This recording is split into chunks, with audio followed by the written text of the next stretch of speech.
എൻ്റെ ഇന്നത്തെ ബ്രേക്ക്ഫാസ്റ്റ് അല്പം നെയ്യിൽ ഏത്തപ്പഴം അരിഞ്ഞിട്ട് ചൂടാക്കിയതും ഒരു മുട്ട പൊരിച്ചതും ഒരു ചായയുമായിരുന്നു. ഞാൻ ഒറ്റയ്ക്കായിരിക്കുമ്പോൾ ഏറ്റവും സിമ്പിളായിട്ടുള്ള ബ്രേക്ക്ഫാസ്റ്റോ ലഞ്ചോ ഒക്കെ ഉണ്ടാക്കാനാണ് എനിക്കിഷ്ടം. ഭർത്താവും മക്കളും എല്ലാവരും കൂടെ ഉള്ളപ്പോൾ വിഭവങ്ങളുടെ എണ്ണം കൂടുതലായിരിക്കും. എന്നെപ്പോലെയാണോ എന്നെ കേൾക്കുന്ന അമ്മമാർ? ആരെങ്കിലും ഒന്ന് കേൾക്കുന്നുണ്ടെങ്കിൽ ഒരു മറുപടി പറയണം കേട്ടോ.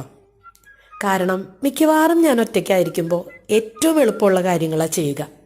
ഒരുപാട് പണിയൊന്നും ചെയ്ത് ബുദ്ധിമുട്ടാൻ ഞാൻ മെനക്കെടാറില്ല. അത് എൻ്റെ മടി കൊണ്ടാണോ അതോ എല്ലാ അമ്മമാരും അങ്ങനെയാണോ എന്ന് അറിയാൻ വേണ്ടിയിട്ടാണ്. ചിലരൊക്കെ എന്നോട് അങ്ങനെ ഷെയർ ചെയ്തിട്ടുണ്ട് കേട്ടോ. അപ്പോൾ നിങ്ങൾക്കറിയാവുന്നത് നിങ്ങളും ഷെയർ ചെയ്യണേ. വേറൊരു കാര്യം, ഏത്തപ്പഴം ഈ മഴക്കാലത്ത് വാങ്ങിക്കുമ്പോൾ ഒന്ന് സൂക്ഷിച്ചോളൂ കേട്ടോ. ചെറുതായിട്ട് പുഴുവൊക്കെ ഉണ്ട്. അപ്പോൾ ബൈ.